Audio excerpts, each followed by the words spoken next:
자, 그리고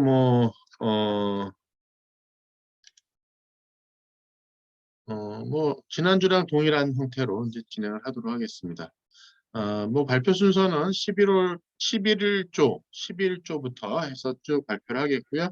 제가 발표하는 중간에 너무 늘어지거나 하면 제가 브레이크를 하긴 하겠지만, 그러지는 될 수 있으면 안 할 거고요. 어느 정도 시간 좀 지나고 나면 브레이크 타임을 갖고 나서 다시 진행을 하도록 하겠습니다. 자, 그러면 11조 어떻게 오늘 준비됐나요? 네, 준비됐습니다. 공유 를 바로 제가 하겠습니다. 풀으니까, 네, 공유하고. 비활성화 됐다고 그러는데요. 제가 저걸 했다.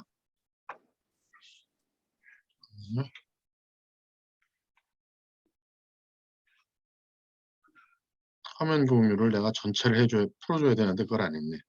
잠깐만요. 네, 한번 해보시기 바라겠습니다.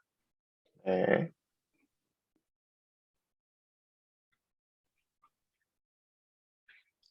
네, 보이시나요? 네, 보입니다.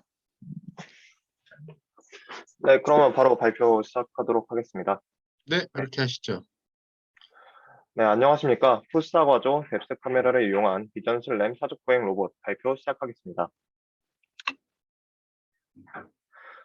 프로젝트 이름이 길다 보니까 평가서 작성할 수 있도록 잠시 뒤에 바로 시작하겠습니다.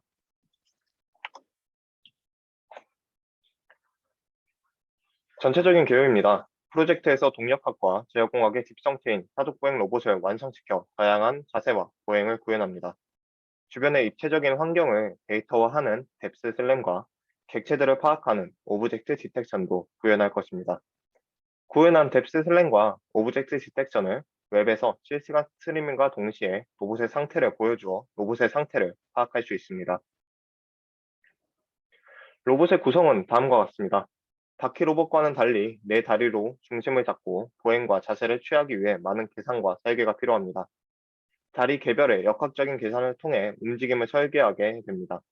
4개의 다리가 개별적으로 움직이기 위해 전체적인 역학 계산으로 중심을 잡고 보행이 가능하도록 설계합니다.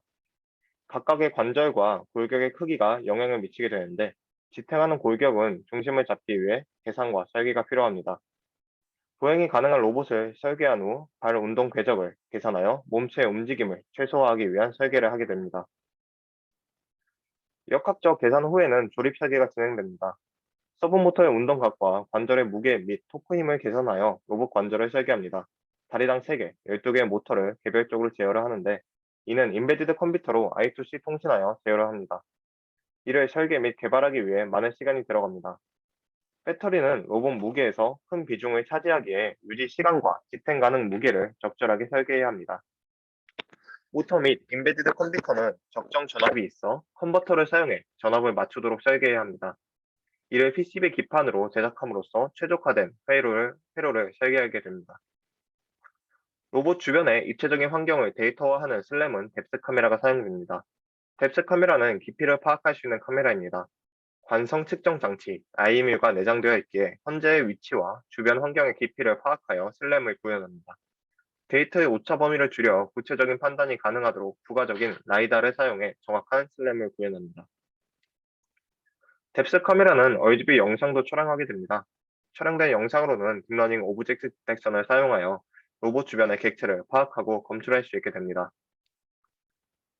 잠시만요. 지금 이게, 네, 됩니다.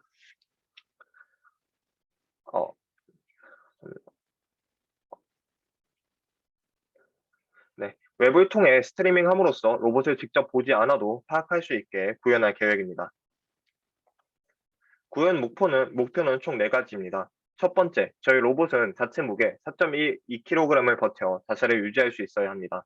다리당 1500g/s 제곱의 힘을 견딜 수 있게 설계되어야 합니다. 두 번째, 해당 무게를 버티면서 보행과 자세를 유지해야 합니다. 하나, 전진, 후진, 대각선 보행 등 다리의 회전각을 조절해 자유로운 보행이 가능해야 합니다. 둘, 높은 자세 보행, 낮은 자세 보행 등 특정 자세를 유지하며 보행이 가능해야 합니다. 셋, 앉기, 일어서기 등 다양한 자세가 가능해야 합니다. 세 번째, 슬램으로 데이터화한 주변 환경을 패스 플래닝하여 자율주행이 가능해야 합니다. 그림과 같이 경로를 찾아 자율적으로 로봇이 구동되는 것을 목표로 하고 있습니다. 슬램과 오브젝트 디텍션을 사용하여 갑작스러운 장애물도 회피하도록 설계될 것입니다. 마지막으로 웹을 통해 원거리에서 로봇을 확인하는 원격 조종을 목표로 하고 있습니다. 로봇이 시야에 없더라도 웹의 스트리밍을 보며 로봇을 조종할 수 있게 구현할 계획입니다. 계획 예산으로는 다음과 같습니다. 작년 예비 캡스톤에서는 공학교육혁신센터 마이캡스톤 지원금 150만 원을 활용해 로봇을 구현했습니다.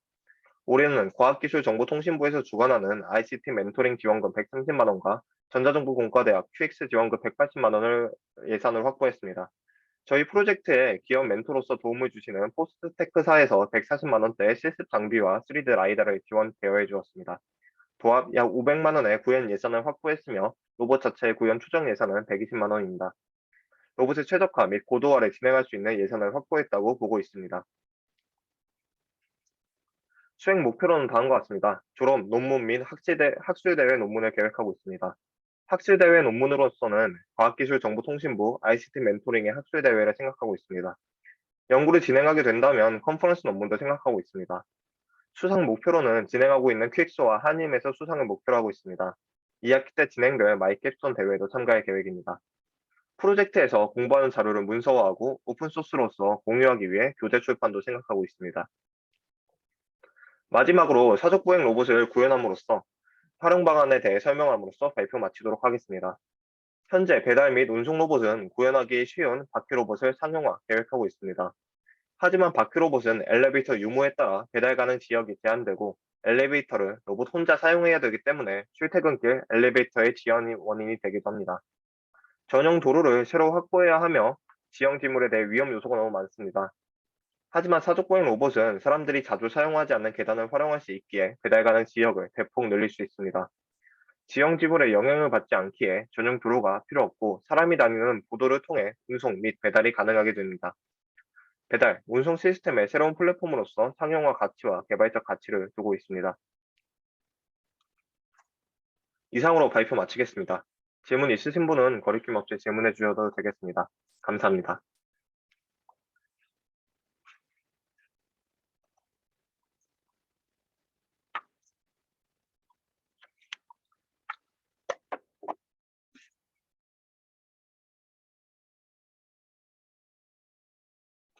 교수님, 마이크 꺼져 있습니다.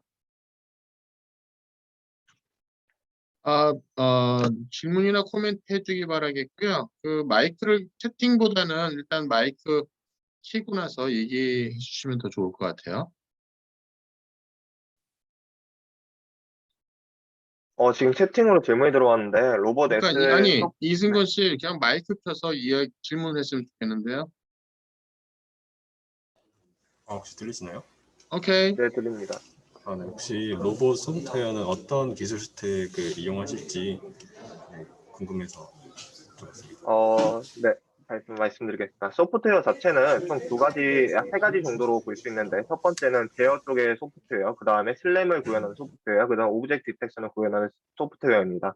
첫 번째, 제어를 위한 소프트웨어 자체는 그 라즈베리 파이에 그 핀을 사용해서 통신할 예정이어서 리눅스 자체에서 구현하는 것보다 파이썬 라즈베리 파이에 최적화되어 있는 파이썬 코드를 사용해서 구현할 계획입니다.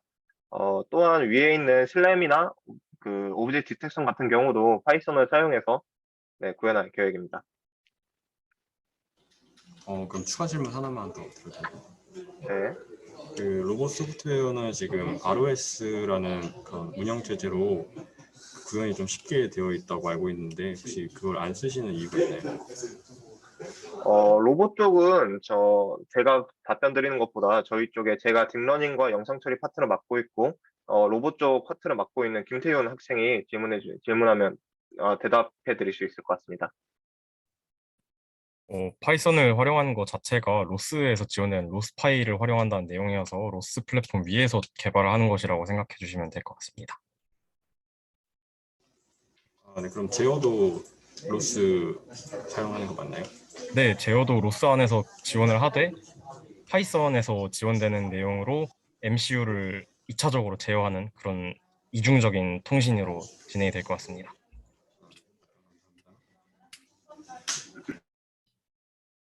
오케이. 뭐 또 다른 질문 있으십니까? 코멘트라든가.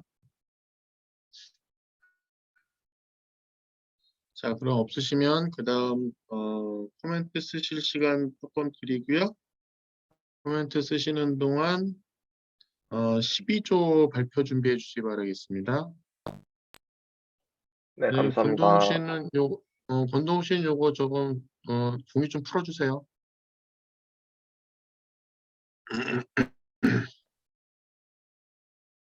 교수님 그 파일 좀 제출하고 준비하도록 하겠습니다. 네.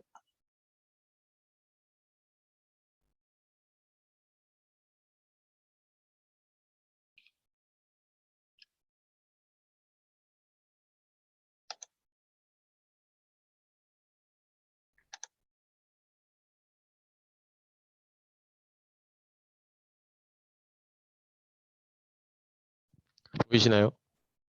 네, 보입니다. 발표 시작하도록 하겠습니다. 안녕하십니까? 농인들을 위한, 수어를 모르는 사람들을 위한 좀 더 나은 세상으로 발전시키기 위해 실시간 수어 번역 서비스를 개발하고자 하는 팀 Easy Sign Language Translation Program, 줄여서 팀 ESTP의 제안서 발표를 맡게 된 17학번 김승수입니다. 조언은 김승수, 김재범, 이광원입니다. 발표 시작하겠습니다. 목차는 다음과 같습니다. 먼저 늘어가는 농인수, 그 다음 그들의 불편함, 수어 번역기, 기대효과 순서입니다.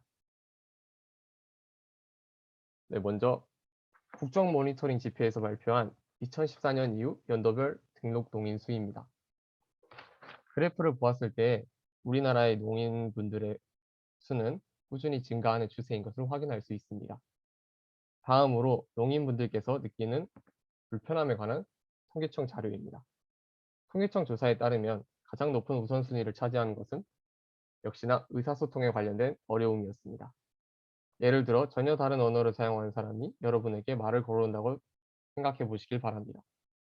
상대방도 원하는 것을 알지 못해 답답할 것이고 여러분들도 상대방의 말을 알아듣지 못해서 답답할 것입니다. 물론 우리나라의 농인분들과는 저희가 글자나 바디랭귀지를 통해서 의사소통이 가능하긴 할 것입니다. 그러나 이러한 의사소통에는 많은 제약이 있을 것입니다. 따라서 저희는 이러한 문제를 해결하고자 실시간 수어 번역기 서비스를 만들려고 합니다. 그중 데이터의 용량에 대한 문제 때문에 실생활에서 가장 많이 사용하는 장소 중 한 곳인 식당이라는 장소를 선정하여 수어를 번역하는 서비스를 만들 계획입니다. 다음은 저희가 생각한 실시간 수어 번역 서비스 개발을 위한 구현 단계입니다. 구현의 순서는 다음과 같습니다. 데이터셋을 확보한 후 이를 전처리하여 모델에 학습시킵니다. 학습된 모델을 서버에 디플로이하여 서비스를 제공할 계획입니다. 다음은 앞에서 설명한 데이터셋을 확보하는 방법입니다. 저희는 크게 세 가지 방법으로 데이터셋을 확보하였습니다. 첫 번째로 AI 허브에서 제공하는 수어 영상을 사용하였습니다. 두 번째로 웹캠을 이용해서 수어 동작을 직접 촬영하였습니다. 세 번째로 필요한 단어이나 제공되지 않았던 수어 표현을 유튜브를 통해 참조하였습니다. 다음은 딥러닝의 과정입니다. 인풋 데이터에 대한 설명을 하자면 먼저 데이터가 적어서 양을 늘리기 위한 어규멘테이션을 진행하였습니다. 이 데이터들을 프레임별로 나눈 뒤 구글에서 만든 모듈인 미디어 파이프를 활용하여 양손의 키포인트를 추출하여 MP 파일 형태로 저장하였습니다. 이제 추출된 데이터를 LSTM 모델에 학습시켜 수어를 번역해주는 모델을 생성하였습니다. 다음은 저희가 제공할 웹 서비스에 대한 설명입니다. 먼저 저희는 저희가 만든 모델을 서버에 디플로이하기 위해서 플라스크 프레임워크를 이용해 웹서버를 제작할 계획입니다. 그런 다음 클라우딩 컴퓨팅 서비스 중 하나인 브룸 ID를 활용하여 URL을 생성한 뒤 서비스를 제공할 예정입니다. 다음은 저희 조가 기대하는 기대효과입니다. 농인들은 자신들의 뜻을 좀 더 명확하게 남의 도움 필요 없이 식당에서 표현할 수 있게 될 것입니다. 또한 저희가 만든 방법으로 다른 데이터셋에 이를 활용한다면 식당뿐만 아니라 다른 장소에서도 농인분들에게 편의를 제공할 수 있는 서비스를 만들 수 있을 것입니다. 네, 저희 발표는 여기까지입니다. 감사합니다.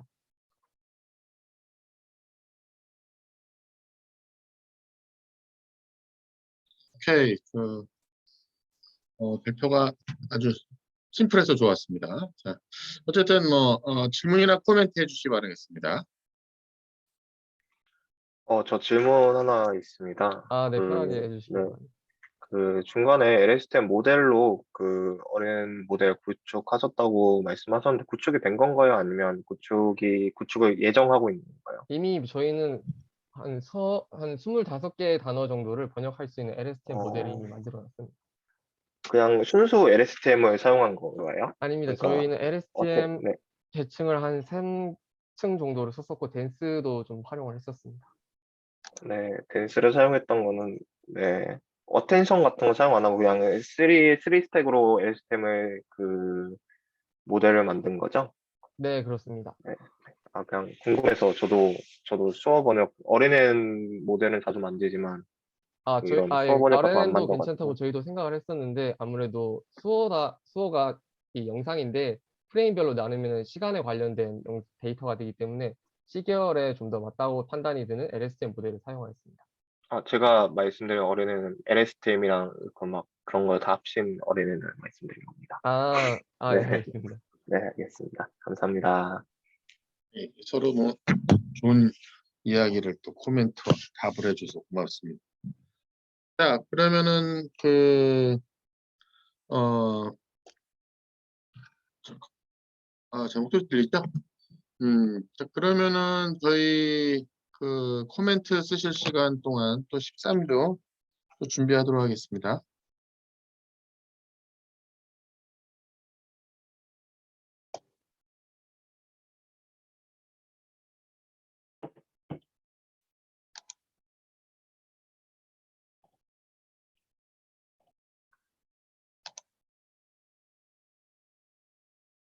네, 보이시나요? 네, 이제 보입니다. 네.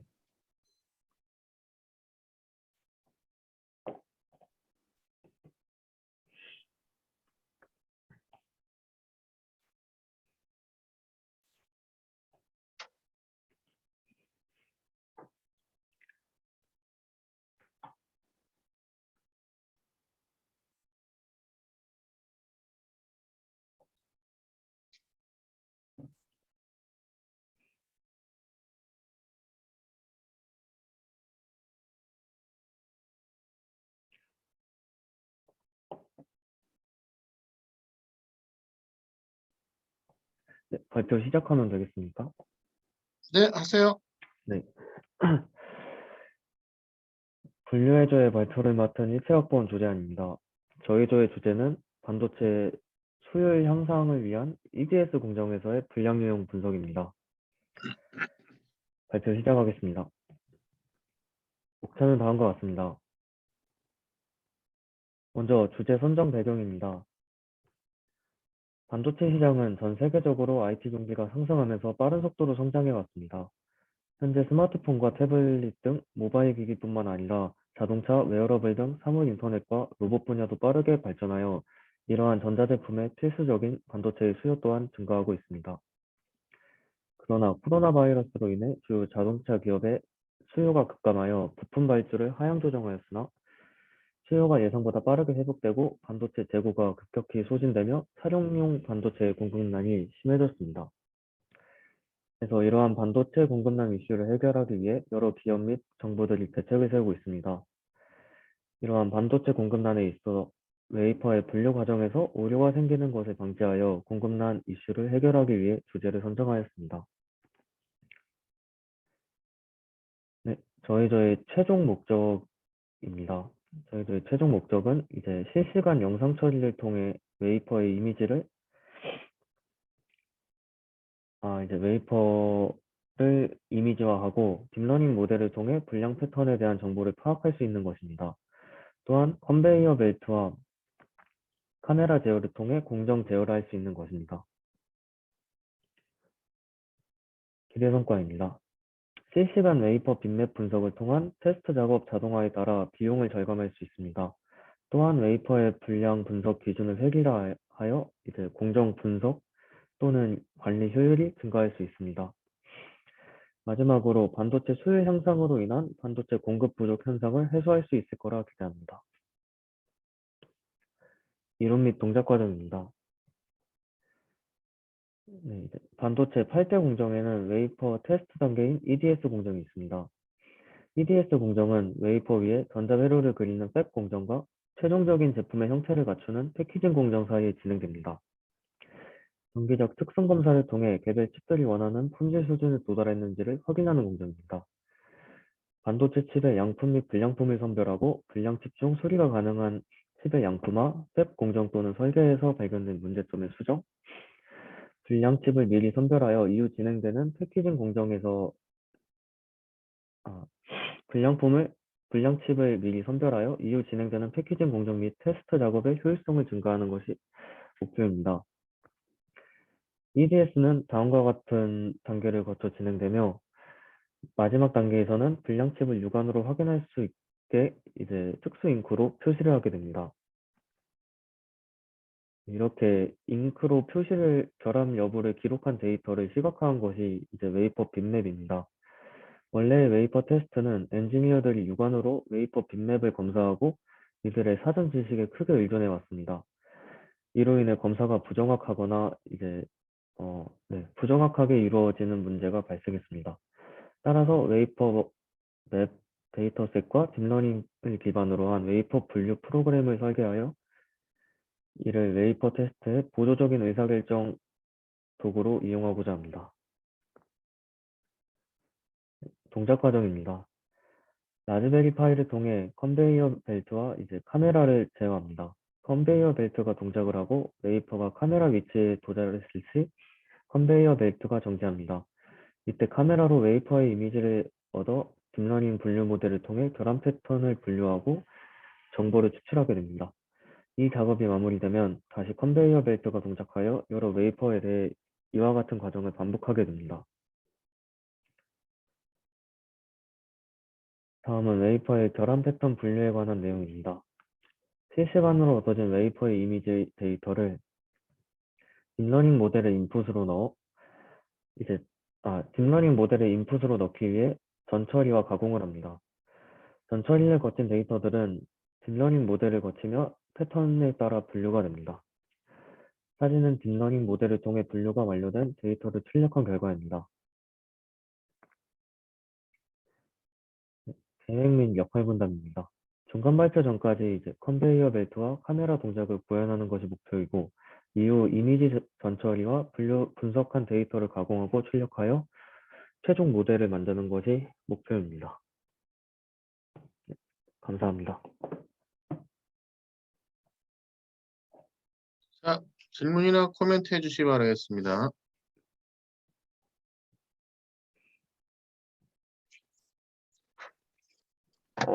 질문 하나 해도 될까요? 질문만 네. 죄송합니다. 너무 재밌어 보여가지고 네네. 그 반도체 그 공정에 그 딥러닝 사용하신다 했는데 그러면 이 반도체 에러나 이런 걸 판단하기 위해 영상 처리만 사용하시는 건가요? 네. 그 실시간으로 이제 카메라를 제어해서 그 웨이퍼가 지나갔을 때 그 이미지를 얻어서 이제 그 이미지 데이터를 사용해서 분류를 하게 됩니다.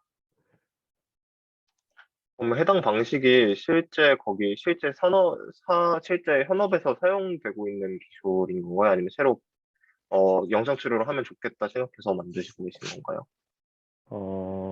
이제 실제 산업에서는 위와 같이 이제 웨이퍼 빗맵이란 거를 이용을 해서 네, 이제 한다는 걸로 알고 있는데 저희는 네, 카메라를 통해서 아예 실시간으로 한번 해보려고 합니다. 오, 감사합니다. 네, 많이 신기해 보여가지고 네, 감사합니다. 또 다른 뭐 질문이나 코멘트. 저 질문 하나 드려도 될까요? 네. 그러면은 이거 사용되는 그 웨이퍼는 어디서 구하실 예정이신가요? 웨이퍼는 이제 그 태그에서 데이터셋이 있어서 그거를 사용할 예정입니다. 아, 네, 감사합니다.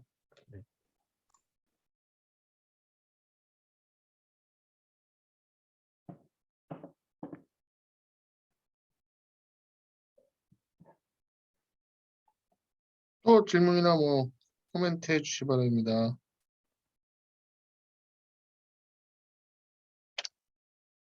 없으면은 이제 그 코멘트 개별적으로 평가 뭐 의견서 쓰시고요. 다음 쓰시는 동안 14조 또 준비할까요?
조시현 씨, 네, 그 네.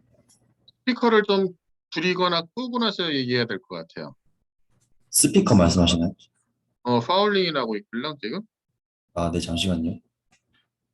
아니면 마이크하고 스피커를 이렇게 좀 방향을 잘 틀어서 쓰시거나 지금도 계속 들리시나요? 조금 줄었어요. 해도 될 것 같아요.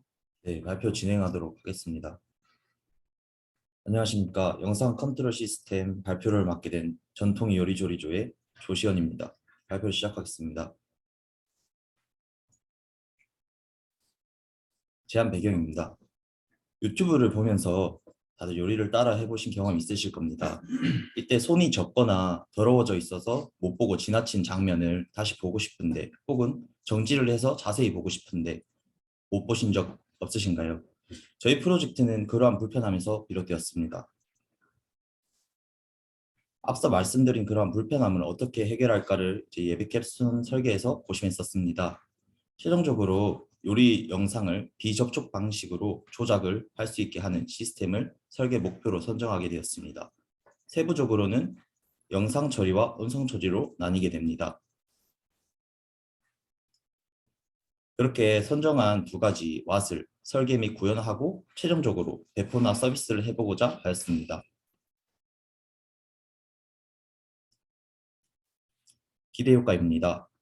위의 사진과 같이 요리를 하는 과정에 있어서도 여러 단계가 존재하고 영상은 편집을 통해서 축약되었기 때문에 영상의 진도와 요리의 진도는 상이할 수밖에 없습니다. 계속해서 일시 정지를 하려고 휴대폰을 만지는 것도 요리를 하는 과정에서는 어려울 것입니다. 따라서 저희가 설계한 시스템을 이용한다면 그러한 부분을 해소하게 됩니다. 요리를 하다가 중간에 휴대폰을 만져서 휴대폰에 있는 먼지나 세균 등이 손으로 옮겨지는 일이나 휴대폰이 더럽혀지는 일을 줄여서 요리의 청결도는 높이고 번거로움이나 불편함은 감소하게 됩니다. 또한 요리라는 분야에 국한되지 않고 터치를 통해서 휴대폰을 조작하기 어려운 환경에서나 교육, 제작 등 다른 분야로 확장이 가능할 것으로 예상됩니다. 블록 다이어그램입니다. 전체적인 시스템의 흐름에 대해서 설명드리도록 하겠습니다. 사용자가 제스처나 음성 명령어와 같은 특정 동작을 행하면 명령어 생성기라는 모듈에서 동영상 제어부로 명령어를 전달하게 됩니다. 그러면 동영상 제어부에서 명령어를 실행시켜서 몇 초 이동시켜라 혹은 재생, 정지, 볼륨 조절과 같은 명령어가 실행이 되게 됩니다. 전체 시스템에서 세부 모듈로 나누어서 각자 업무 분담을 하여서 설계를 진행하였습니다.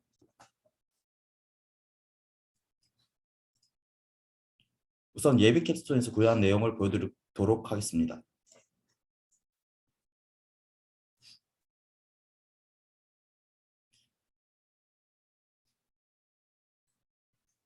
저희는 이러한 명령어 클래스 분류의 머신러닝을 이용하였는데요. 각 제스처별로 영상을 촬영하여서 데이터를 수집하였습니다. 이를 학습시킨 모델을 최종적으로 클래스 분류에 사용하게 됩니다. 앞에 영상에 자료 크기를 줄이기 위해서 화질을 좀 안 좋게 인코딩 되었는데 영상의 내용을 좀 자세히 말씀드리면 이것은 프로토타입을 만든 것인데 이때는 제스처를 3가지로 한정지어서 진행하였습니다. 45프레임, 즉 1.5초 동안 입력된 영상을 데이터화하여서 클래스 분류를 진행하고 그 결과를 출력합니다. 아래에 보이는 3개의 숫자는 그 입력된 제스처가 3가지의 제스처 각각에 대한 확률값을 나타내게 됩니다. 그리고 최종적으로 그 확률값이 일정 수준을 넘어가게 되면 그 제스처가 특정 제스처다라고 최종적으로 출력을 하게 됩니다. 저희 조는 겨울방학 기간에도 담당 교수님과 거의 매주 회의를 진행하였는데요. 예비 캡스톤 최종 발표를 했던 그런 앞서 보여드린 프로토타입과 이제 방학 중 프로젝트 진행을 하면서 크게 달라진 점은 기존에는 시계열 영상 데이터를 사용하였지만 변경 후에는 단일 프레임으로 변경이 되었습니다. 시계열 영상 데이터란 앞서 영상에서도 보여드렸듯 제스처가 이 움직이는 손동작을 말하는데 저희는 1.5초라는 시간을 제스처의 입력 시간으로 정하여서 그 시간 동안 들어온 모든 프레임을 데이터화하여서 모델을 학습시켰습니다. 따라서 기존에 학습된 모델은 45프레임의 데이터를 가지고 이 프레임을 가지는 영상은 어떠한 클래스다라고 분류를 진행하는 것입니다. 하지만 변경 후에는 단일 프레임 데이터를 이용하여서 모델을 학습시켜가지고 모든 입력 프레임에 대해서 클래스 분류를 진행합니다. 이러한 분류 결과값이 일정 길이의 동일한 결과값을 가지면 이는 특정 클래스다라고 최종 분류를 하도록 변경하게 되었습니다. 그래서 저희는 설계 목표를 달성하여서 제스처를 이용한 영상 조작 시스템이라는 프로젝트를 완성은 하였습니다. 그러나 결과적으로 된다고 해서 끝이 아니라고 생각합니다. 실제 저희가 만든 프로젝트를 구동해보면 네트워크 상황에 따라서 크게는 10초, 적게는 1초에서 2초 정도의 딜레이가 발생합니다. 그 이유는 시스템의 구조에 있는데요. 구조를 보시면 우선 안드로이드에서 와우자라는 스트리밍 서버로 카메라 영상 데이터 스트림을 송신합니다.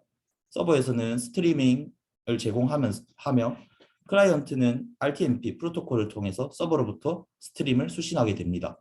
이 영상 정보를 이용해서 데이터화 및 클래스 분류를 데스크탑에서 진행하게 되고 최종적으로 그 결과값을 다시 안드로이드로 소켓 통신을 통해 송신하게 됩니다.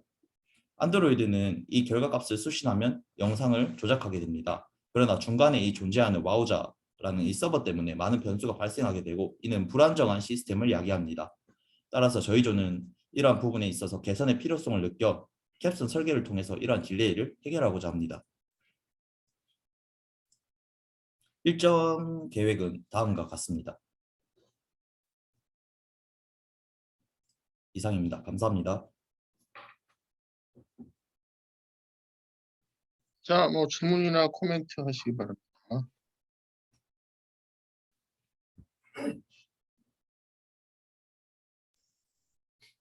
두 가지만 질문해도 괜찮을까요? 네.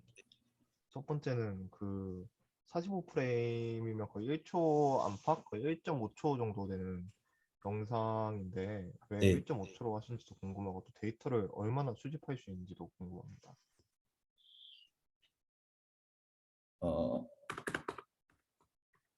여기 보시면 저희가 이제 45프레임으로 정한 것은 저희가 임의로 정한 것입니다. 제스처를 저희가 어떤 동작으로 구성을 하냐에 따라 제스처가 정해지는 것인데 그것 또한 저희가 직관적으로 구성을 하도록 하겠지만 임의적으로 저희가 정하는 것이고 그에 따라서 제스처 동작이 어떤 동작이냐에 따라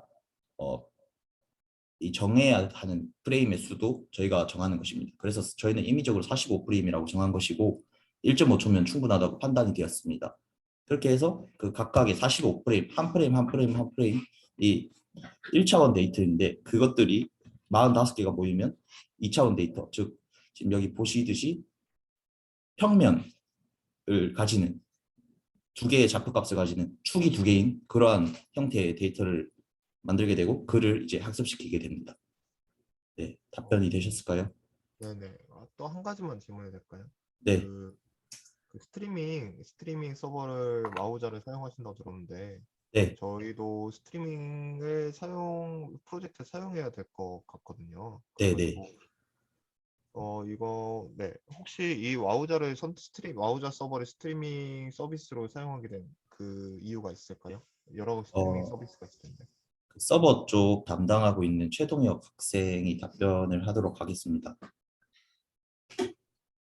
아, 네, 와우자 서버가 저희가 스트리밍을 이용하려고 많은 서버를 계속 생각을 해봤는데 시중에 풀려 있는 게 아예 없을 뿐더러 트위치 측에서 이제 한번 트위치를 송신을 해가지고 트위치에서 파이썬으로 끌고 와가지고 오픈CV로 한번 해보려고 했는데 또 트위치는 API에서 영상을 못 끌고 오게 돼 있더라고요. 그래서 트위치가 어떤 서버를 이용하는지 한번 봤는데 트위치가 와우자 서버에서 돈을 내고 사용하는 걸로 나와 있어가지고 아 우리도 아우자 서버에 한번 접근을 해봐야겠다 해서 들어봤는데 이제 데모 버전으로 이제 무료 버전으로 풀려 있는 게 있더라고요.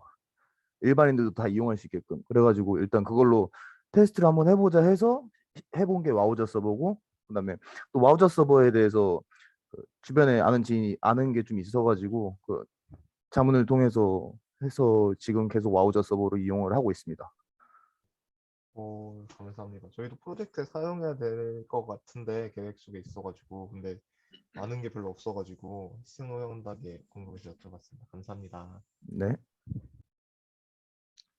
그 이제 제안서 발표 들으면서 자기네 쪽 하는 거 하고 다른 팀이 하는 거 하고 봤을 때 서로 도움이 될 수 있는 것이 뭐가 있고 내가 또 다른 팀에게 도움을 줄 수 있는 것이 있다는 거에 대한 거를 잘 부각을 시켜줬으면 좋을 것 같아요. 우리 쪽 같이 이런 코어까지는 코어인 거죠. 그래서 사실 이 캡스톤 디자인의 가장 큰 목적에 팀 단위로 해서 팀워크 하는 것도 있지만은 다른 팀, 그다음에 우리 팀과 하는 거에 대한 커뮤니케이션 스킬을 키우는 것도 있습니다. 그 얘기는 그 뭐냐면 어, 다른 팀하고 계속해서 커뮤니케이션 스킬을 하는 훈련을 하고 있는 거죠, 지금. 그래서 여러분이 필드에 나갔을 때도 다른 업체 혹은 다른 부서 혹은 다른 동료하고 같이 일을 할 수 있는 거에 대한 연습이라고 생각을 하시고 그런 거에 대한 걸 적극적으로 하시기 바라겠습니다. 자, 그다음 이제 15조 할까요?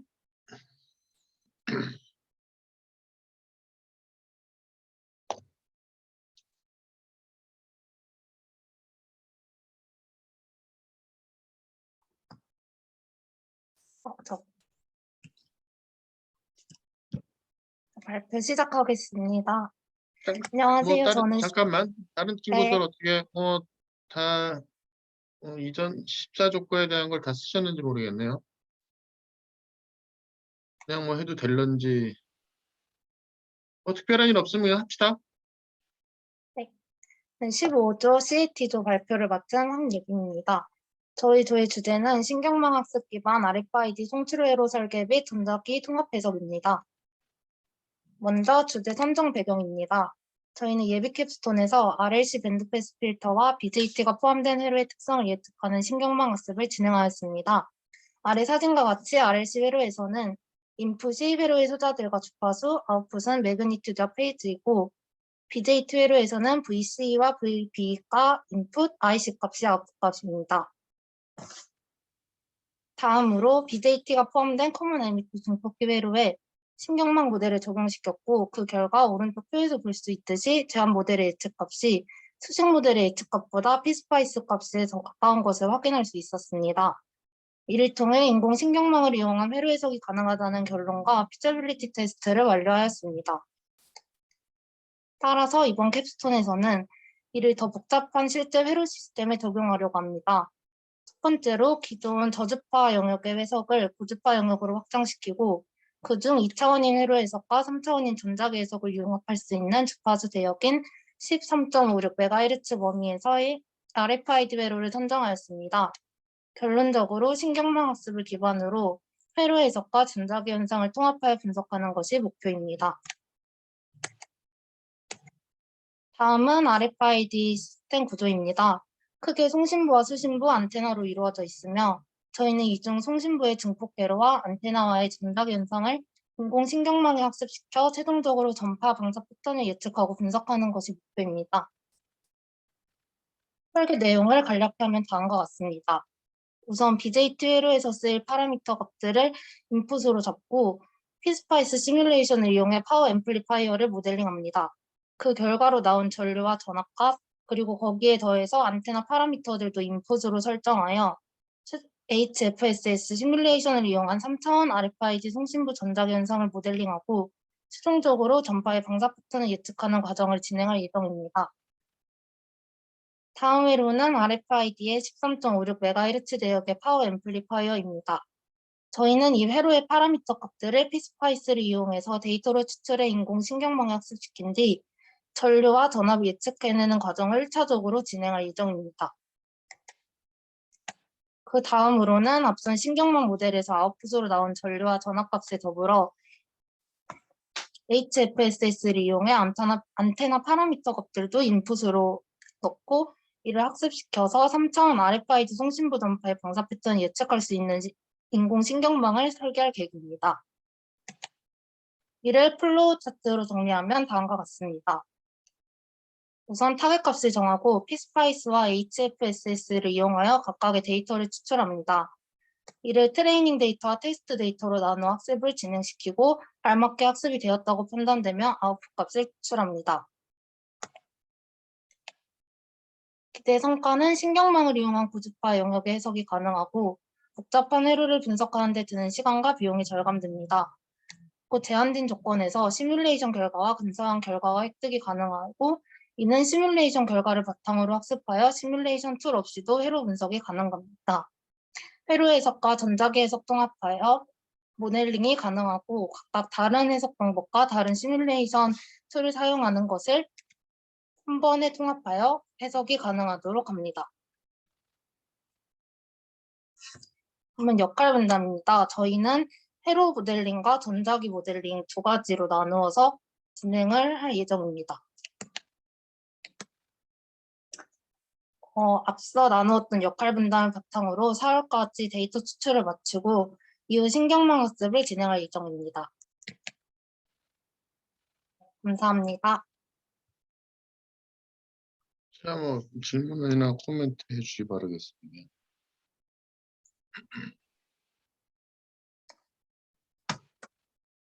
저 한 가지만 질문해도 될까요? 네, 그 딥러닝 모델을 사용하신다 들었는데 인풋과 아웃풋이 정확히 어떻게 뭐가 들어가고 뭐가 나오는지 이해가 잘 안 됐어가지고 그거 한 번만 설명해 주실 수 있으신가요? 그 첫 번째로 회로 모델링 할 때는 인풋에 그 회로 파라미터들이 인풋으로 들어가고 회로 파라미터란 게 정확히 뭔가요? 그냥 아래 여기 소자값들을 말하는 거예요. 회로 소자값. 그럼 소자가 늘어날수록 그 인풋 네. 채널이 늘어나는 건가요? 어, 아니면 저항에 무슨 평균값을 넣는 건가요? 아니면 저항이 5개면 5개가 다 생기는 건가요? 그 저항 그거를 전부 다 넣는 게 아니라 그 중에서 파라미터 값들을 갖고 그 중에서 몇 가지를 선정해서 인풋 값에 넣을 거기 때문에 그 소자 값을 전부를 인풋으로 넣지는 않을 것 같습니다. 네, 답변 감사합니다. 궁금해서 질문 드렸습니다.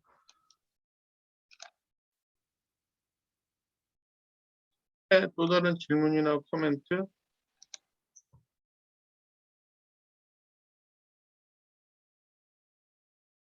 그러면 그 다음 주 할까요? 16주 할까요?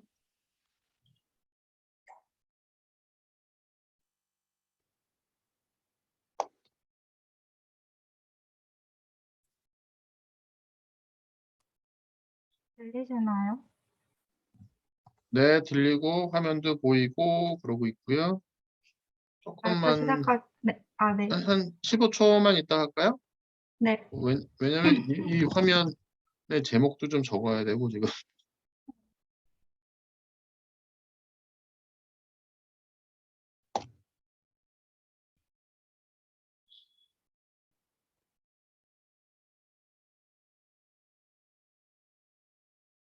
네, 아시죠? 안녕하세요. 음성파조의 발표자 이지윤입니다. 저희 조의 캡스톤 설계 주제는 음성 요약 모델 개선 및 서비스화입니다. 지난 예비 캡스톤 때 했던 것들을 다시 살펴보고 캡스톤에서 나아갈 방향을 설명하고 최종 결과물에 대해 설명하는 순으로 발표를 진행하겠습니다. 캡스톤 설계 주제에 대해 설명하기 전에 지난 예비 캡스톤 때 진행한 음성회의 기록 시스템에 대해 설명하겠습니다. 음성회의 기록 시스템은 음성인식 부분과 테스트 요약 부분으로 나누어집니다. 다음과 같이 음성 모델은 주파수 스펙트럼으로 바뀌어진 음성을 입력으로 받아 그에 대응하는 텍스트를 예측합니다. 각각의 시점의 등장 확률이 가장 높은 음절을 모아 문장을 출력합니다. 저희는 콘포머 인코더 기반의 음성인식 모델을 만들어 보았습니다. 대화 요약 부분입니다. 대화 내용의 이모티콘과 특수 문자를 제거하는 데이터 전처리 과정을 거친 후 문자를 숫자로 변환시키는 토큰화 과정을 지나 인코더 디코더 과정을 마지막으로 요약된 대화를 출력합니다. 음성인식과 테스트 요약 부분을 통합한 예비 캡스톤 결과물입니다. 음성인식 부분에서 음성 파일을 첨부한 후 음성인식하기 버튼을 누르면 해당 음성을 텍스트로 보여줍니다. 텍스트 요약 부분에서는 출력된 텍스트를 요약하여 보여줍니다. 지난 예비 캡스톤을 수행하면서 저희가 느낀 점은 음성인식과 자유나 처리 모델 개발 시에 생기는 불편한 점을 개선하는 것과 음성인식에서 발생하는 오류를 줄일 수 있는 방안을 모색하는 것입니다. 먼저 음성인식과 자유나 처리 모델 개발 시 불편한 점으로는 음성인식 부분과 자유나 처리 부분을 분리시켜 개발함으로써 코드를 직접 병합시켜야 하는 번거로움이 있었습니다. 이러한 번거로움을 해결하기 위해 데이터 수집부터 학습, 결과 도출까지 전체 과정을 모두 단위로 체계적으로 관리할 수 있는 환경이 필요하다고 생각했습니다. 다음으로 기존에는 파라미터 및 모델들의 결과들을 수기로 작성하여 관리와 접근성에 불편함이 있었습니다. 따라서 각 모델들의 결과를 데이터베이스에 저장하여 이를 관리하고 모델들의 파라미터 등을 시각적으로 정리해주는 시스템이 필요하다고 생각했습니다. 따라서 앞선 슬라이드의 불편함들을 동시에 해결해 줄 수 있는 에메로스 시스템을 구축하려고 합니다. 에메로스의 대략적인 시스템 구조입니다. 구글 클라우드 컴퓨팅을 이용하여 머신러닝 프로젝트를 위한 파이프라인을 구축합니다. 프로젝트 과정에서 발생하는 데이터들은 데이터베이스에 저장되며 이를 관리하여 개발자들이 모니터링할 수 있도록 구성됩니다. 사용자들에게 서비스를 제공하는 웹서버에 특정 조건이 부합한 모델을 제공해주고 이를 웹페이지를 통해 경험할 수 있도록 설계를 할 예정입니다. 다음으로는 음성인식에서 발생한 오류들을 줄이기 위한 방법들을 다음과 같이 모색해 보았습니다. 처음으로 음성 전처리, 음성 모델에 넣어주기 전에 해주는 전처리 과정에서의 문제점에 주목했습니다. 음성은 일정 범위에 있는 값들이 모여 하나의 프레임으로 만들어집니다.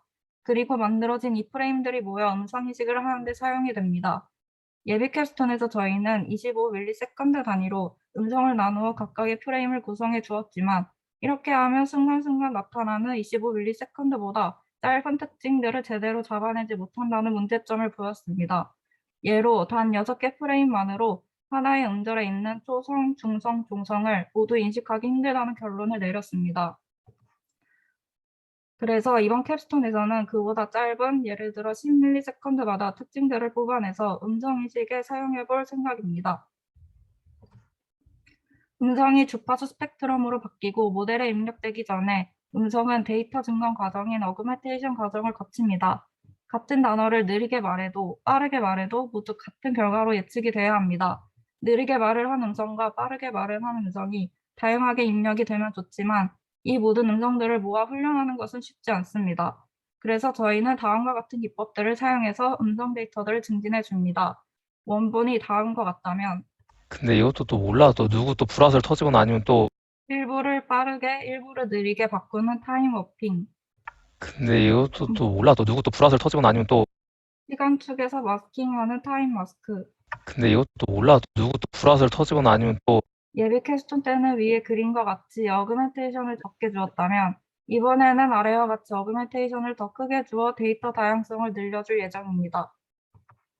다음으로 디코딩 과정에서의 문제점에 주목했습니다. 음성이 입력되면 모델은 순차적으로 하나하나씩 음절을 출력합니다.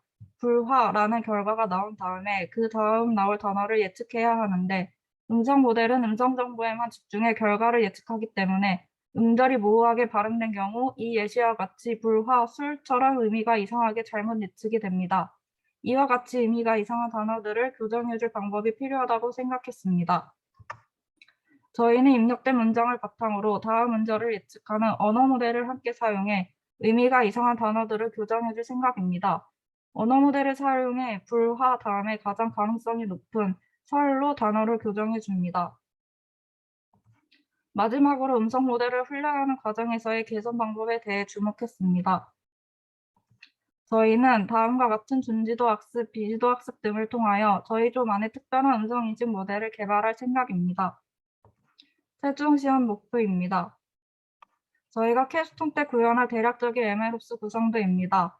컨테이너 단위로 머신러닝 프로젝트의 단계별 수행을 보여주는 파이프라인과 훈련 결과의 시각화를 계획하고 있습니다. 또한 실제 모델들의 하이퍼 파라미터 튜닝을 용이하게 하고 적합한 모델을 사용자에게 제공하여 그에 따른 결과물을 시각화하여 보여줄 예정입니다. 역할 분담은 다음과 같습니다. 일정은 다음과 같습니다.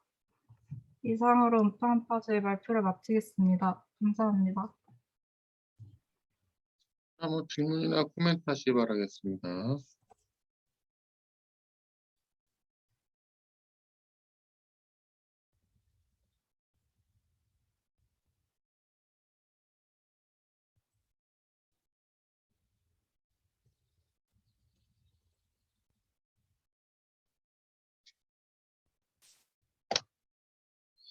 자, 운동 혹시 질문 없나 봐? 매번 운동 혹시 질문하더니만. 오케이. 자, 그러면 그 다음 17조 할까요?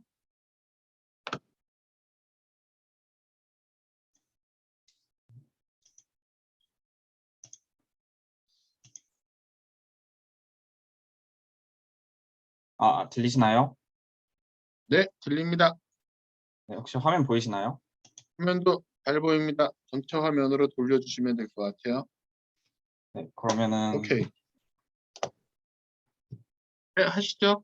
네, 발표 시작하겠습니다. 안녕하십니까. 캡스톤 제안 발표를 맡게 된 강수일입니다.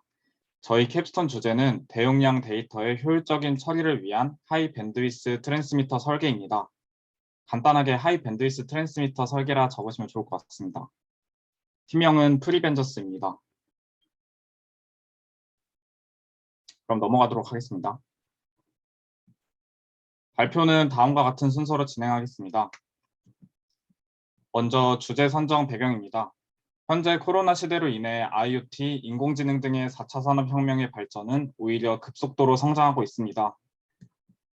이에 따라 전 세계의 데이터량은 기하급수적으로 증가하는 추세이며 왼쪽 그래프는 25년까지 전 세계의 데이터량은 163제타바이트까지 늘어날 전망이다를 보여주고 있습니다. 또한 오른쪽 그래프를 보시면 인공지능 학습에 필요한 연산량은 매년 10배씩 증가하고 있으며 코로나 이후에 무려 128배나 증가하였습니다. 따라서 이제는 더 이상 폰 노이만 구조를 따르는 순차적인 데이터 프로세싱으로는 대용량의 데이터를 처리하기 어렵고 이러한 문제를 해결하기 위한 새로운 패러다임의 기술이 필요합니다. 그래서 이러한 문제들을 하이스피드 인터페이스 기술을 통하여 해결할 수 있다고 생각하며 저희는 그중 32기가 bps의 하이 밴드위스 트랜스미터 설계를 과제 최종 목표로 잡고 있습니다. 또한 주요 목표로는 속도뿐만 아니라 저전력으로도 동작이 가능하며 신호 전송에 있어 신뢰성이 높은 회로를 설계하는 것이 목표입니다. 다음으로는 예비 캡스톤 진행 사항을 먼저 간단히 설명해 드리고 본 캡스톤 설계에서의 세부 과제 내용을 말씀드리겠습니다. 지난 예비 캡스톤에서는 PRBS 제너레이터, 시리얼라이저, 드라이버를 설계함으로써 전체적인 트랜스미터의 기본 구조를 갖추게 되었습니다. 입력 신호의 클락 스피드는 250Mbps로 저희가 설계한 회로는 32비트를 동시에 입력받는 트랜스미터이기에 최종 속도는 8GBps에 그쳤습니다. 보이시는 시뮬레이션 결과는 저희가 설계한 트랜스미터가 올바르게 동작하는지 PRBS 제너레이터에서 생성하는 랜덤 비트를 통해 확인됨을 보여줍니다. 또한 I 다이어그램을 통해 8GBps의 트랜스미터의 품질이 굉장히 좋다는 것을 볼 수 있습니다. 여기서 I 다이어그램이 생소하실 분들이 많을 것 같아 간단히 설명을 드리자면 한 클락 사이클에 데이터를 중첩시켜 본 파형으로 이 모양이 눈과 같이 생겨 I 다이어그램이라 합니다. 눈이 잘 열려 있을수록 0과 1을 정확히 디텍팅한다는 의미로 결국 신호의 품질이 좋다고 할 수 있습니다. 그래서 다시 왼쪽 I 다이어그램을 보면 8GBps에서는 고품질의 신호가 출력됨을 확인할 수 있지만 속도를 2배로 올린 16GBps에서는 I 다이어그램의 눈이 제대로 오픈되지 못하고 올바르지 못한 신호가 출력됨을 확인할 수 있습니다. 따라서 이번 예비 캡스톤 설계에서는 첫 번째 과제는 저희가 설계했던 트랜스미터의 품질 개선 및 보완을 통해 16GBps의 트랜스미터를 설계하는 것이 목표입니다. 두 번째 과제 내용은 저희가 최종 목표인 32GBps의 트랜스미터를 설계하는데 핵심이 되는 내용입니다. 지금까지 제가 설명드렸던 트랜스미터는 한 시그널에 한 비트를 전송할 수 있는 기본적인 NRG 시그널링 방식을 사용했습니다. 최종 목표인 32GBps의 트랜스미터를 설계하기 위해선 앞서 말씀드린 16GBps NRG 트랜스미터를 한 시그널에 2비트를 전송할 수 있는 PAM4 시그널링 방식으로 설계하여 저희의 최종 목표를 달성할 계획입니다. 하지만 펜포 방식은 보시는 것처럼 I 다이어그램의 I 하이트, 즉 눈높이가 NRG 방식보다 작아 트랜스미터의 신뢰성이 떨어질 수 있습니다. 따라서 이러한 문제도 보완하기 위해서 세 번째 과제 내용으로는 피드포워드 이퀄라이저도 추가할 예정입니다. 피드포워드 이퀄라이저, 즉 FFE는 채널에서 생기는 손실을 미리 고려하여 신호를 전송하기 전 데이터를 의도적으로 왜곡시키는 원리로 이퀄라이제이션을 해줍니다. 이는 채널 전송 과정에서 생기는 외부 노이즈나 감쇄를 줄이기 위해 설계하며 FFE를 통해 트랜스미터의 전체적인 품질 향상 및 신뢰성을 높일 수 있습니다. 마지막으로는 기대 효과입니다. 저희가 설계한 트랜스미터는 데이터를 32GBps로 고속 전송이 가능하며 이를 다양한 분야에 적용할 수 있습니다. 예를 들어 저희가 타깃으로 하고 있는 메모리 인터페이스에서는 메모리와 메모리 간의 통신이나 CPU와 메모리 간의 통신, 더 나아가 칩 외부의 다른 장비들과의 통신에서도 적용이 가능합니다. 소프트웨어 관점에서 빅데이터의 처리는 데이터를 잘 정제하여 딥러닝이나 머신러닝과 같은 인공지능이 적용해 다양한 새로운 가치를 창출해낼 수 있지만 결국 하드웨어의 성능이 뒷받쳐주지 않는다면 언젠간 한계에 부딪힐 거라 생각합니다. 따라서 저희가 설계한 하이스피드 인터페이스를 통해 이러한 한계를 극복하여 더 큰 가치를 창출할 수 있지 않을까 조심스럽게 말씀드리며 발표 마치도록 하겠습니다. 감사합니다.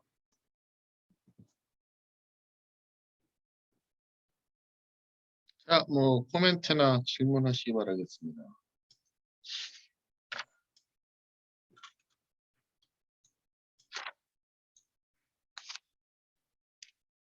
질문 있으신가요? 질문이 없나 본데요? 권동 학생 혹시 질문 없으세요? 운동 학생은 질문 안 하는 걸로 했어. 그러니까는 네. 자, 저기 코멘트표, 피드백표 쓰시고요. 다음 주 발표 준비하겠습니다.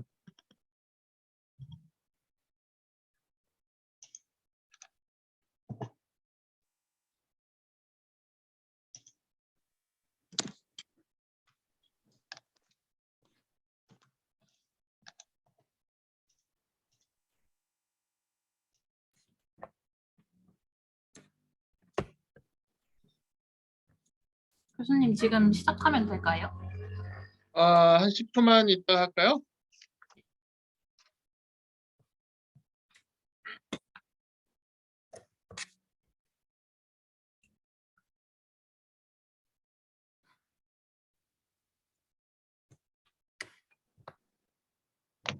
제안서 쪽 보면서 이건 나 개인적으로 내가 쓰고 싶은 거였는데 잘 만들어 주시기 바라겠습니다. 운동하면서 이 교정에 대한 게 필요할 것 같은데 이거 갖고 나서 하면은 선생님 없이도 내가 교정할 수 있는 거잖아. 발표 시작하도록 하겠습니다. 네, 하시죠. 안녕하세요. 방구석 트레이너 조의 발표를 맡은 신지우입니다. 목차는 다음과 같습니다. 먼저 저희 프로젝트의 선정 배경에 대해 소개하겠습니다. 현재 코로나19로 인해 온라인 매체를 통한 비대면 사회로의 전환이 이루어지면서 사람들의 운동 부족 상태가 악화되고 있습니다. 또한 최근까지는 사회적 거리두기로 인해 운동시설 이용이 어려워지면서 다양한 미디어 플랫폼에서 트레이너들의 운동 영상을 참고하면서 거창한 도구 없이 집에서 따라할 수 있는 홈트레이닝이 주목받기 시작했습니다. 하지만 여기서 파생되는 또 다른 문제점으로 운동을 처음 시작하는 초보자들은 본인의 운동 자세가 올바른지 확인할 수 없다는 점이었습니다. 기본적으로 운동을 할 때 올바른 자세는 부상을 방지하고 효율을 높일 수 있습니다. 정확한 자세는 목표 근육에 초점을 맞추어 정확한 운동 효과를 얻을 수 있지만 제대로 된 자세가 정립되지 않으면 주변 근육을 끌어써서 용쓰듯 운동을 하게 되고 담이나 통증 등의 추가적인 부상을 유발할 수 있습니다. 그래서 저희 조는 초보자들 개인별로 정확한 운동 자세에 접근할 수 있도록 보조해주는 홈트레이닝 프로그램을 고안하였습니다. 실제 트레이너의 운동 자세와 비교하면서 어느 부위를 고쳐야 하는지 코치하고 개개인의 운동 능력을 관리해주는 운동 보조 프로그램이 이번 캡스톤의 목표입니다. 다음은 구체적으로 이번 프로젝트에 대해 소개하겠습니다. 저희 프로그램의 전체적인 플로우 차트는 다음과 같습니다. 먼저 웹캠을 이용해 사용자의 자세를 인식하고 전문 트레이너의 영상 데이터와 사용자의 자세를 비교합니다. 그리고 비교 분석한 결과를 실시간으로 사용자에게 피드백해주고 운동이 종료되면 사용자의 전반적인 운동 역량에 대한 분석 결과를 출력합니다. 그리고 모든 데이터는 계속 저장되어 누적됩니다. 현재 구상 중인 최종 목표를 간단하게 보여드리면 초기 화면은 로그인 창처럼 사용자의 정보를 입력하게 되고 운동 시작과 저장된 기록을 확인하는 란이 뜨게 됩니다. 만약 운동을 시작하면 운동 종목과 세트 횟수를 설정할 수 있고 운동 기록을 확인하면 사용자가 이전에 운동했던 기록을 캘린더 형식으로 확인할 수 있습니다. 사용자가 설정값을 입력하고 운동이 시작되면 트레이너의 자세와 사용자의 자세가 함께 띄워집니다. 그러면 사용자의 움직임에 따라 웹캠을 통해 실시간으로 데이터를 입력받고 데이터를 바탕으로 관절 키포인트를 추출하게 됩니다. 그리고 추출한 키포인트와 전문가의 영상 데이터를 비교하여 자세를 어떻게 고쳐야 할지 판단합니다. 분석 결과를 사용자에게 실시간으로 피드백해주고 전문가의 자세를 기준으로 사용자 자세의 정확도도 산출하여 출력해줍니다. 모든 세트가 완료되고 운동이 끝나면 전반적인 결과를 분석해서 출력해줍니다. 오늘 운동의 횟수와 세트, 운동 자세의 평균 정확도, 총 소모 칼로리 등을 보여주고 이 외에도 개인의 운동 역량을 가시적으로 나타낼 수 있는 그래프를 추가할 예정입니다. 그리고 이 데이터들은 계속 누적되면서 사용자의 퍼스널 트레이닝이 가능하도록 해줍니다. 이 프로그램의 경우 부가적인 웨어러블 기기를 사용하지 않고 웹캠을 통해 사용자 개인의 운동 자세를 보다 쉽고 구체적인 방법으로 교정받을 수 있어 초보자들도 쉽게 접근이 가능합니다. 또한 기존의 PT와 달리 시간적, 공간적 제약을 받지 않으면서 스스로 자세를 교정해 나갈 수 있습니다. 그리고 측정한 자세와 시간 등의 부가적인 분석 결과를 통해 퍼스널 진단이 가능합니다. 이는 미디어 플랫폼 속 전문가의 자세를 단순히 따라하는 것을 넘어서 목적에 따라 자신의 역량을 보완할 점을 구체적으로 파악할 수 있습니다. 다음으로 프로그램을 완성하기 위해 필요한 배경 기술에 대해 설명하겠습니다. 먼저 휴먼 포즈 디텍션을 위해 미디어 파이프를 활용합니다. 미디어 파이프는 오픈소스 프로젝트로 블레이즈 포즈를 통해 33개의 인체 키포인트를 제공하는 프레임워크입니다. 이 기술을 통해 사용자로부터 얻은 데이터를 이미지로 임포트해서 사진과 같이 사람의 관절 데이터 값을 얻을 수 있습니다. 저희 프로젝트에서는 단순히 포즈를 디텍션하는 것뿐만 아니라 실시간으로 피드백을 제공해야 하기 때문에 즉각적으로 포즈 추출이 잘 이루어지는 것이 관건이었습니다. 그래서 예비 캡스톤을 진행하면서 이 외에도 다양한 프레임워크를 사용해 보면서 딜레이가 어느 정도 발생하는지를 확인했고 그중 반응이 가장 빨랐던 미디어 파이프를 계속해서 사용하기로 결정했습니다. 그리고 위에서 인식한 사용자의 포즈를 바탕으로 연산 작업을 통해 자세 정확도를 계산하고자 했습니다. 여기서 먼저 올바른 운동 자세 기준을 어떻게 설정할 것인가에 대한 문제가 있었습니다. 운동을 할 때 목적과 체형별로 조금씩 다를 수 있기 때문에 결국 가장 기본적으로 지켜야 하는 부분과 자세별로 가장 많이 실수하는 부분을 정해야 한다고 생각했습니다. 설정한 기준에 충족이 되는지 그게 아니라면 얼마나 벗어나는지를 기반으로 자세의 정확도를 교정해 주는 것으로 결정했고 이를 바탕으로 정리한 표는 위와 같습니다. 앞서 보여드린 표를 바탕으로 사용자가 트레이너의 자세를 얼마나 잘 따라했는지를 수치화하기 위해 두 키포인트의 벡터 간의 코사인 유사도를 계산하는 방법을 사용할 것입니다. 코사인 유사도란 벡터와 벡터 간의 유사도를 비교할 때 두 벡터 간의 사이값을 구해서 얼마나 유사한지 수치로 나타낸 것입니다. 따라서 웹캠과 트레이너 영상을 노멀라이즈한 후 코사인 유사도를 이용해 두 자세의 유사도를 측정할 예정입니다. 이렇게 얻은 데이터를 바탕으로 고쳐야 하는 부분을 세부적으로 피드백해 줄 수 있고 자세의 정확도를 산출할 수 있습니다. 마지막으로 프로젝트 진행 계획에 대한 설명입니다. 역할은 크게 자세를 판단하는 알고리즘, 자세를 비교하는 알고리즘, 결과를 출력하는 GUI 개발로 나누어 역할을 분담했습니다. 진행 계획에 관한 건 간트 차트로 작성했고 여기까지 발표 마치도록 하겠습니다. 감사합니다.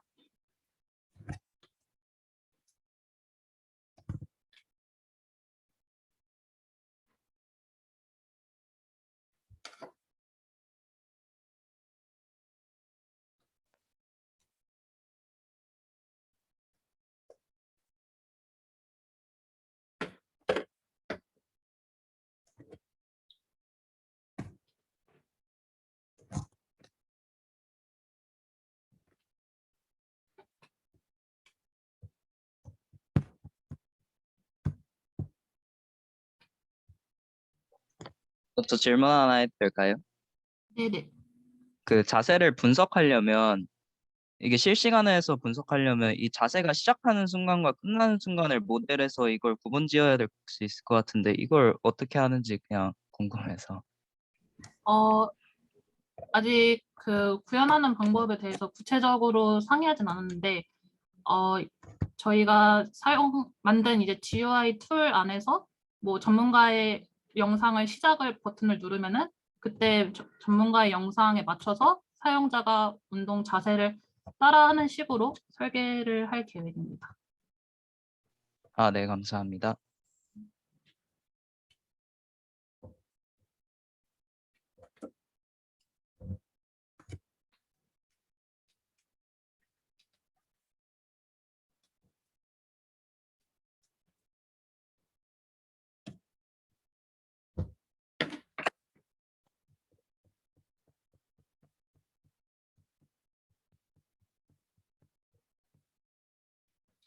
질문 없으면 맞춰도 될까요, 교수님?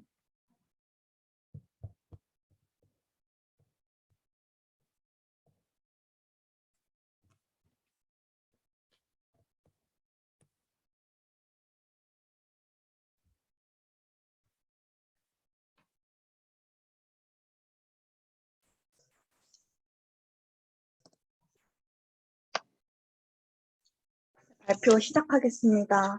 네, 연산 가속화를 위한 메모리 컴퓨팅 기반의 SRAM 설계라는 주제로 발표를 하게 된 넥스트 레벨조 김지원입니다. 저는 다음과 같습니다. 주제 선정 이유입니다. 요즘 4차 산업혁명으로 인해 빅데이터, AI, IoT 등 정보통신 기술의 발전이 쏟아지고 있습니다. 이에 따라 자연스럽게 AI에 대한 연구가 진행되고 있으며 AI 연산을 필요로 하는 디바이스 또한 증가하고 있습니다. 하지만 폰 노이만의 구조를 갖춘 기존의 디바이스는 병목 현상이 일어나는 한계점이 존재하는데 이는 데이터 부하가 높은 하드웨어 구현에 대한 주요 처리량 문제로 이어지게 됩니다. 따라서 저희는 폰 노이만 구조의 한계를 넘어서는 컴퓨팅 인 메모리 구조를 도입하여 이러한 문제들을 해결하고 머신러닝과 같은 응용 프로그램의 핵심 연산으로 사용되는 닷 프로덕트 오퍼레이션을 효율적으로 수행할 수 있는 SRAM을 설계하고자 이 주제를 선정하게 되었습니다. 컴퓨팅 인 메모리란 메모리 내에서 컴퓨팅 연산을 구현함으로써 메모리와 프로세서 사이의 경계를 없애고 에너지 효율을 개선하는 접근법이며 SRAM은 접근 기억 장치로서 전원 공급이 계속되는 한 저장된 내용을 기억하는 램 중 하나입니다. 컴퓨팅 인 메모리 구조를 기반으로 하는 SRAM은 처리 속도가 빠르고 에너지 효율이 높으며 광범위한 신경망에 구성될 수 있다는 장점이 존재합니다. 그래서 이번 캡스톤 설계에서 인메모리 컴퓨팅 구조를 기반으로 하는 SRAM 설계를 진행하고자 합니다. 저희는 이전 예비 캡스톤 설계 때 동일한 주제를 갖고 진행했었습니다. 최종적으로 읽기와 쓰기 포트를 분리해 쓰기 장애를 감소시켰으며 스위치로 빗셀과 리드 비트라인을 분리해 컷페이스터에 충방전된 전압의 유무만으로 연산을 산출해내는 CIM 기반의 10T SRAM을 진행했었습니다.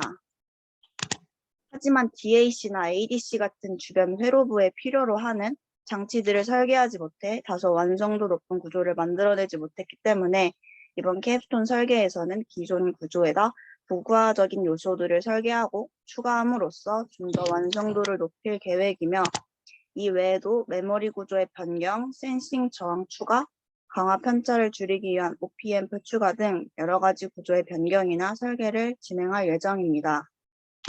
이번 주제를 진행하면서 얻을 수 있는 기대 성과는 다음과 같습니다. 기존 6T SRAM보다 컴퓨팅을 보다 정확도 높게 수행할 수 있으며 대기 시간을 줄이고 에너지 효율 또한 높일 수 있습니다. 또한 현재 구조에서 효율적으로 부족한 부분들을 보완함으로써 연산들의 정확도와 처리 속도를 향상시키고 AI뿐만 아니라 머신러닝과 같은 기술들의 가속화를 기대할 수 있습니다. 일정 계획과 역할 분담은 다음과 같습니다. 감사합니다. 자, 뭐 질문이나 코멘트 하시기 바라겠습니다.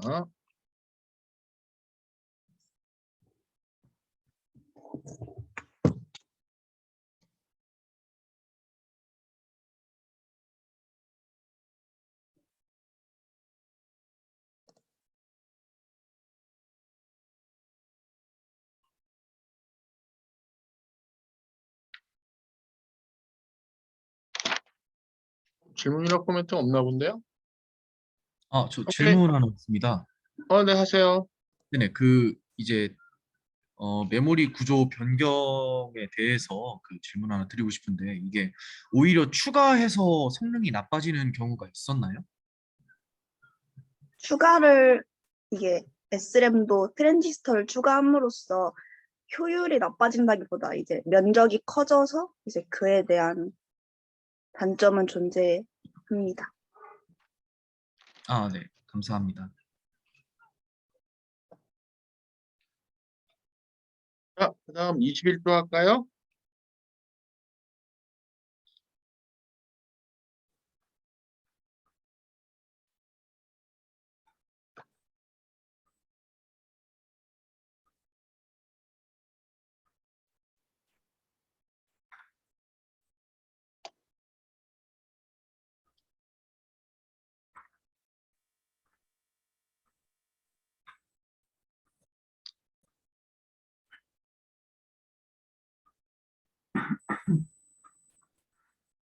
네, 발표 시작하겠습니다.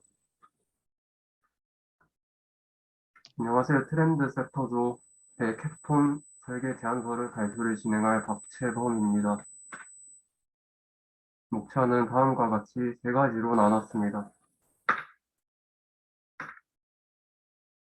최근 코로나로 인한 사회적 거리 두기가 이어지면서 온라인 쇼핑 거래액이 역대 최고치를 경신하였고, 이에 따른 개인화의 주목으로 온라인 쇼핑몰에서 상품 추천에 대한 관심이 높아졌습니다. 추천 서비스로 유명한 넷플릭스는 대여의 60%가 추천으로 발생하고, 아마존의 경우 판매 35%가 이제 추천으로 발생한다고 합니다. 쿠팡, 유튜브 등의 서비스들도 판매 유저 활성을 위해 다양한 상품과 콘텐츠를 사용자에게 추천하고 있습니다. 이러한 기업들의 공통적인 성공 비결 중에 하나는 바로 그들만의 독자적인 추천 알고리즘입니다.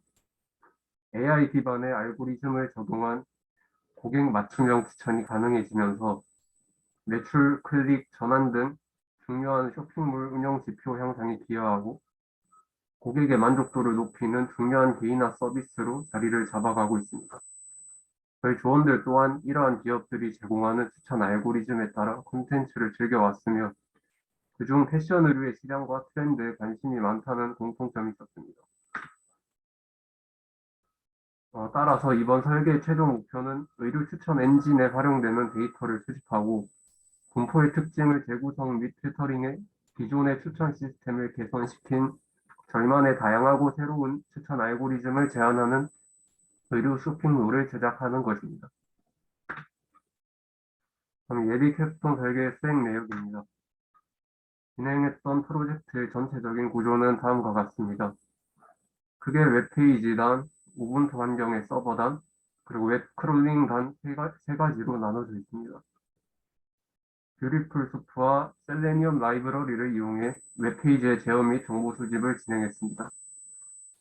수집된 정보를 플라스크를 이용한 서버를 통해 NoSQL DB와 연결하고 데이터를 저장했습니다. 웹페이지 단의 사용자와 상호작용하여 추천이 이루어지는데 이때 상품 추천을 위해 필요한 데이터는 앞서 언급한 플래스크 프레임워크를 통해 서버 DB와 연결하고 추천 결과를 받아옵니다. 이에 따라 사용자가 현재 구경 중인 상품과 유사한 상품들, 이전에 구경하고 구매했던 기록을 바탕으로 사용자의 취향에 맞는 옷을 추천해주는 알고리즘을 구현했었습니다. 제작했던 사이트에 접속하면 가장 먼저 나오게 되는 로그인 및 회원 가입 화면입니다. 메인 페이지입니다. 페이지 중상단에 옷의 종류를 구분했고 하단에 추천 알고리즘을 거친 추천 상품들을 표시했습니다. 상품 구매 화면에서도 추천 알고리즘을 거친 상품들을 표시했습니다. 이때 웹 크로닝 및 추천 알고리즘의 정확도가 낮은 문제가 있었습니다. 웹 크로닝 정확도 문제를 해결하기 위해 웹 크롤링을 데이터를 받아오기 이전에 분포에 따른 필터링 과정을 거쳐 조건을 추가하는 등의 조치를 취할 계획입니다. 또한 더욱 체계적이고 정확한 알고리즘 개발의 필요성도 체감을 하였습니다. 그리고 아마존 웹 서비스 이용 시 웹페이지에 로그인 오류가 발생하는 문제가 있어 최종적으로 서비스를 배포하지 못했기에 새로운 방식을 찾아야 한다는 해결 과제가 있습니다. 다음에 캡스톤 설계 계획입니다. 기존에 저희가 구현했던 추천 시스템은 다소 쉽고 단순한 알고리즘으로서 정확도가 높지 않고 다양한 정보를 제공할 수 없다는 문제가 있었습니다.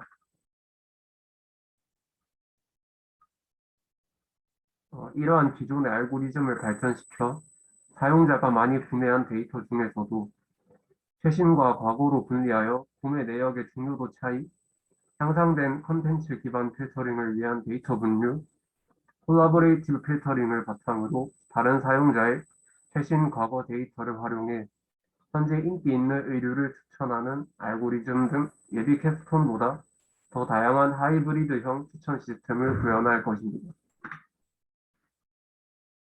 또한 사용자가 많이 구매한 의류 데이터의 조합만으로 추천을 해주던 이전 알고리즘을 향상된 데이터의 분리를 통해 활용할 수 있게 데이터를 증가시킨 후 딥러닝 등의 기계 학습 혹은 타 알고리즘의 탐구를 통해 보다 정교하고 활용성 높은 알고리즘을 구현할 계획입니다.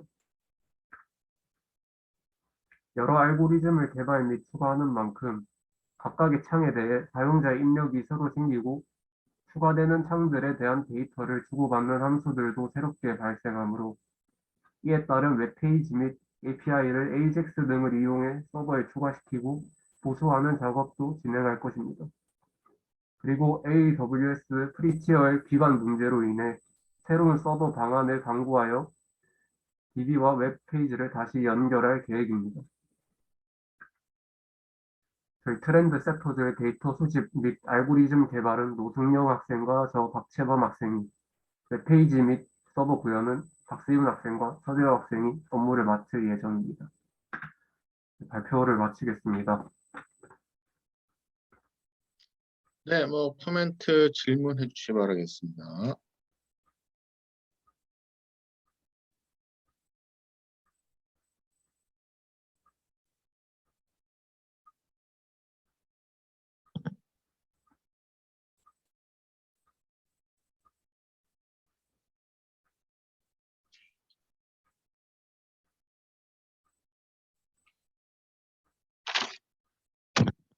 없나 본데요?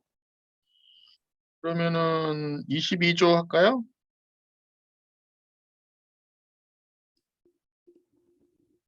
아, 들리시나요? 네, 잘 들립니다. 네. 안녕하세요. 22조 핸디캡조 캡스톤 설계 제안서 발표를 맡은 문채원이라고 합니다. 발표 시작하겠습니다.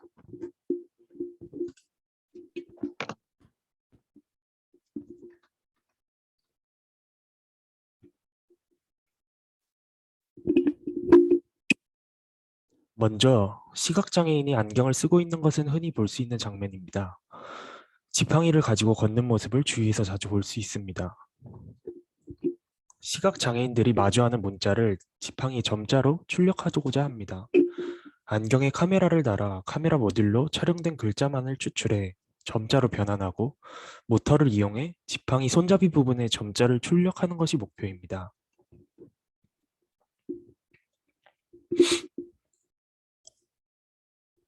작동 원리는 과제 목표에서 말씀드린 것과 같이 안경의 모듈을 통해 촬영하여 촬영된 사진에서 텍스트를 추출하여 추출한 문자를 점자로 변환해 이 변환된 점자를 특정 모터를 사용해 점자를 실시간으로 찍어내는 것이 작동 원리입니다.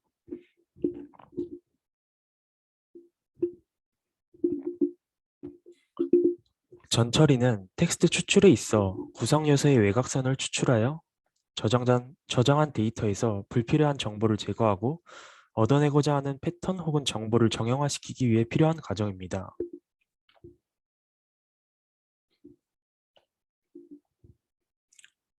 점자입니다. 하나의 점자는 6개의 점으로 이루어져 있으며 점들은 가로 2열, 세로 3행의 직사각형으로 배열되어 있습니다. 점자는 보시는 바와 같이 각 문자별로 정해진 규칙을 가지고 있는데 이러한 점자표를 이용하여 로마자와 영어, 그리고 한글까지 점자로 변환하는 것이 목표입니다. 저희는 시각장애인이 휴대하는 지팡이에 점자를 나타내는 것을 목표로 하고 있기에 한 번에 하나의 점자를 출력하는 것을 목표로 하고 있습니다. 문자를 점자로 변환하는 알고리즘은 파이썬을 이용해 구현할 예정입니다. 모든 과정을 거쳐 저장된 텍스트를 파이썬 서버로 불러와 이를 점자로 변환시킵니다. 사진에서는 전송 데이터를 0에서 9, 그리고 A에서 Z까지 전송하여 출력하였으나 저희는 1과 0으로만 변환하여 6개의 모터가 0에서는 작동하지 않게끔 하고 1에서는 모터가 작동하여 위로 점자를 찍어내는 형식으로 진행하려 합니다. 점자를 출력할 때 모터의 작동 여부를 결정해 줄 수 있는 소형 CPU가 필요하게 되는데 이건 아마 라즈베리 파이를 이용할 예정입니다.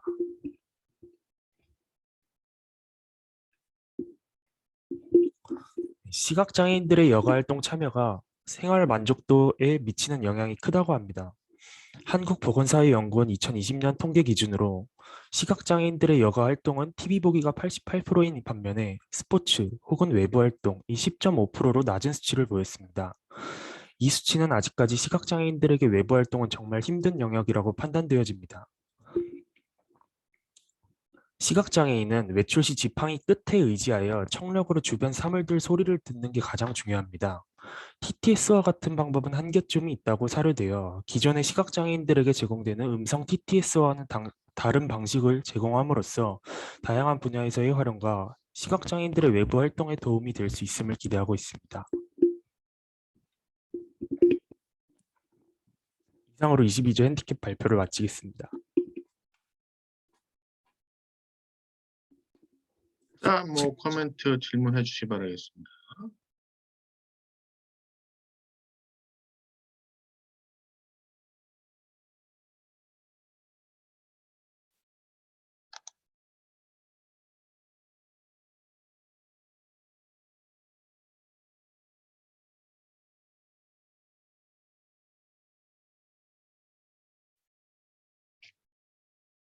질문하고 코멘트가 없나 본데요?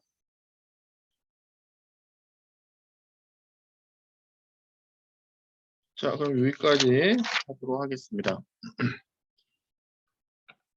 아, 전체적으로 뭐, 잘들 하고 있어서 아주 좋습니다. 근데 제가 맨 처음에 말씀드린 것처럼, 여러분들이 이제 진로할 때, 앞으로 할 수 있는, 가지고 갈 수 있는 뭐 이런 것이, 그다음에 뭐 인터뷰하면서 얘기할 수 있는 것이 캡스톤 디자인이 거의 유일할 겁니다. 많은 학생들이. 뭐 성적표라든가 뭐 졸업증명서, 뭐 자기소개서 이외에 자기가 설명할 수 있는 거는 거의 캡스톤 디자인 하나라고 보시면 거의 맞습니다. 그리고 뭐 특정 교과목에서 큰 프로젝트를 해봤다거나 그런 것이 중요하죠. 근데 그것도 4학년 교과목에서의 프로젝트가 실은 중요해요. 2학년, 3학년은 어떻게 보면 과정에 대한 것이고 완성도에 대한 걸 표현하는 것이 이제 4학년도에서 액티비티라고 보시면 맞습니다. 지금 뭐 여러분 교과목 수강하면서 뭐 여유가 많이 없는 것은 사실이긴 하지만 지금 여러분들이 취업 준비한다고 하는 것 자체가 뭐 영어 성적이 부족해서 영어 성적 올리는 거라든가 뭐 기사 자격증을 따는 거라든가 이런 것들이 어떻게 보면은 계량화해서 나타날 수 있는 그런 것이고 이 캡스톤 디자인은 사실 그렇게 계량화해서 나타나진 않습니다만 이야기할 거는 정말 많은 곳입니다. 그래서 오늘 제안서 발표를 쫙 들으면서 분야가 다양하게 있는데 이것 하는 것 자체가 여러분들 진로랑 도움되는 것을 아마 주제 선정을 해서 했을 겁니다. 제가 맨 처음에 그것도 말씀드렸고요. 그 난이도라든가 그다음에 시대성이라든가 이런 것도 어느 정도 보셔야 되는 것이 있어요.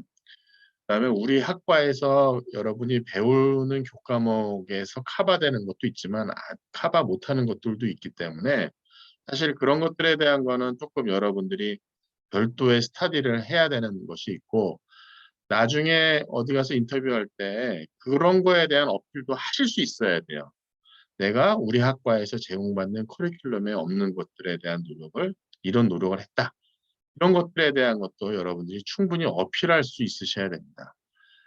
왜냐하면 상품에 대한 포장을 잘 돼 있으면 아무래도 좋잖아요. 그래서 그 내실 있는 것이 좋은데 포장을 잘못하면은 별로가 되니까 여러분 내실을 다지는 노력에 대한 거를 잘 표현할 수 있는 거를 하는 것이 상당히 중요합니다. 자, 오늘로 이제 제안서 발표에 대한 거는 모두 마치겠고요. 11조에서 22조 팀장님들께서는 그 피드백 보시고 난 다음에 거기에 피드백에 대한 내용에 대한 것을 다시 이제 코멘트 하시는 그런 거를 오늘 저녁 때까지 하시면 되겠습니다. 자, 오늘은 여기까지 하도록 하겠고요. 다음 주, 뭐, 그 다음 주 계속해서 아마 여러분들이 주간 보고서를 매 2주마다 내셔야 되고요. 그 다음에 중간 보고서 단계부터는 조금, 심도 있게 결과가 있는 걸 가지고 이야기했으면 좋겠고요. 그 다음에 제가 지금 보면서 일부 학생 거는 다른 2학년, 3학년 학교에서 했었던 결과물 갖고 나서 발표한 사람이 있더라고요. 제가 좀 그 좀 확인을 해서 그 친구한테 개별적으로 연락을 해서 주제를 바꾸거나 아니면 그때 대비 어떤 것이 차이가 있거나 내가 그걸 별도로 요구를 할 겁니다. 자, 오늘 여기까지 하도록 하겠습니다. 자, 수고들 하셨습니다. 고생하셨습니다. 네, 고마워요. 고생들 했어요.